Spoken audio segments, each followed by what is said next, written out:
নমস্কার, পুজো চর্চার পক্ষ থেকে পুজোর প্রস্তুতি পর্ব নিয়ে আমি সুস্মিতা আজ এসেছি সাঁজাগাছি কল্পতরু স্পোর্টিং ক্লাব হাওড়া।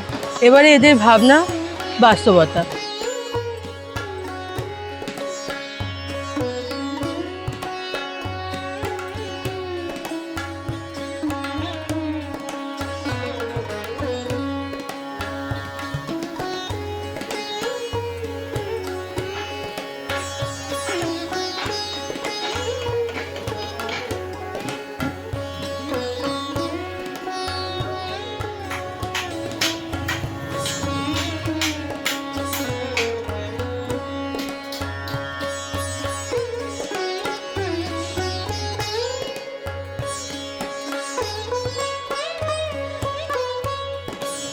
নমস্কার, সাঁতরাগাছি কল্পতরু স্পোর্টিং ক্লাবের এবছরের ভাবনা বাস্তবতা। দেখতেই পাচ্ছেন বাস্তবতা। এবারে আমাদের 41তম বর্ষ। এবার আমাদের এইখানে আসার, আমাদের যদি বাসপথে আসেন তাহলে সাঁতরাগাছিগামী যে কোনো বাসে উঠে জানাগেট বলে একটা স্টপেজ হয়, সেইখানে নেবে 2 থেকে 3 মিনিটের হাঁটা পথ। এবার ট্রেন পথে যদি আসেন তাহলে হাওড়া থেকে আসতে হবে আপনাকে রামরায়াতলা স্টেশন। রামরায়াতলা স্টেশন থেকে টোটো হোক বা হেঁটে হোক 5 থেকে 7 মিনিট আমাদের মণ্ডপে প্রবেশ করতে পারবে। এবছরের উদ্বোধন আমরা যেটা ঠিক করেছি, তৃতীয়াতে এবছর আমাদের উদ্বোধন হবে। তৃতীয়ার পর থেকে পুজো মণ্ডপ পুরোপুরিভাবে সর্বসাধারণের জন্য খোলা থাকবে।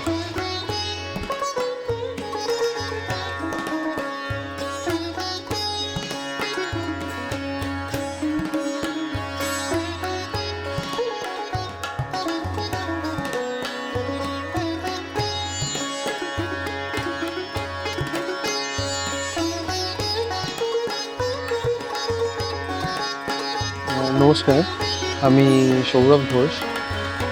এবছর কল্পতরু স্পোর্টিং ক্লাবে দুর্গাপুজোর পুরো কাজের একটা দায়িত্ব পেয়ে সকল মেম্বারদেরকে জানাই আমি অসংখ্য ধন্যবাদ পুরো কাজটা আমাকে দায়িত্ব দেওয়ার জন্য।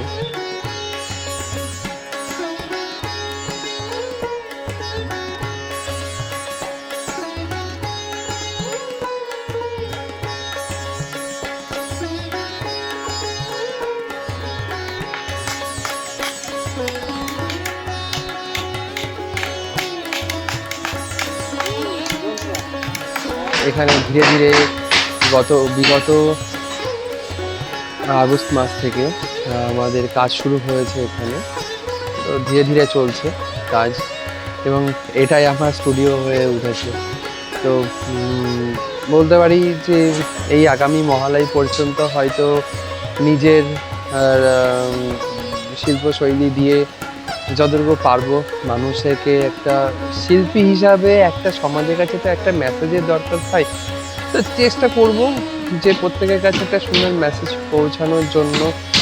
এবং আমার এখানে বিশেষ করে একটা খুব সুন্দর মজার জিনিস হচ্ছে, যেটা থিমটা টোটালটা আসছে একটা প্রচুর বাধা, প্রচুর প্রশ্ন, অনেক কিছু থাকছে যেখানে, কিন্তু আপনাদের প্রত্যেককে সবসময় প্রশ্ন হয়, সবসময় জিজ্ঞাসা সব কিছুই থাকে, কিন্তু তার সলিউশনটা কিন্তু হঠাৎ করে হয় না। কিন্তু তার সলিউশনের জন্য যে জায়গাটা থাকছে আমার এখানে, মানে যেখানে আমার থিম শেষ হচ্ছে, আমার মা দুর্গার কনসেপ্ট সেখান থেকে শুরু হচ্ছে।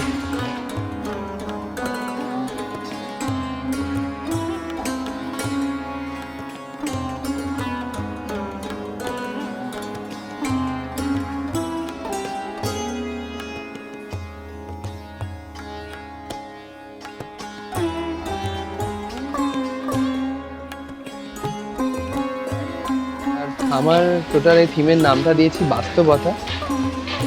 আমি বাস্তব সমাজে যা ঘটে চলেছে, মানে আমি একটা বারবার করে একটা কথা বলবো, কেউ ভাববেন না যে বাস্তব সমাজে যা ঘটে চলেছে বলে আমি প্রেজেন্ট সময়টাকে আমি তুলে ধরছি। কারণ আমাদের এই কাজটা টোটাল স্যাংশন হয়েছে জুন মাসে।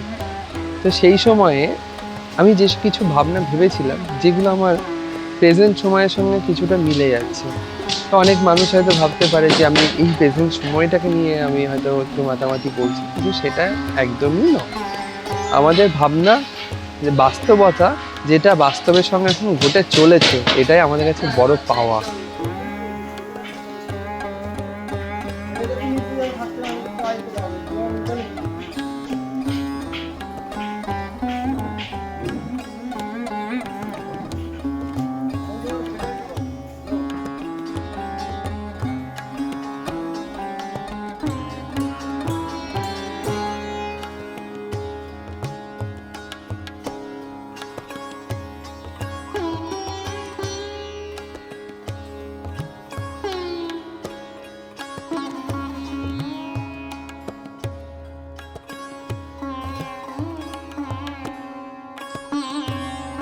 আর সকল দর্শনার্থীকে বলবো আমার এই 2-3 মাসের যে শিল্পকলা যে গড়ে তুলছি আমি এখানে, সকলে আসবেন এবং দর্শন করুন।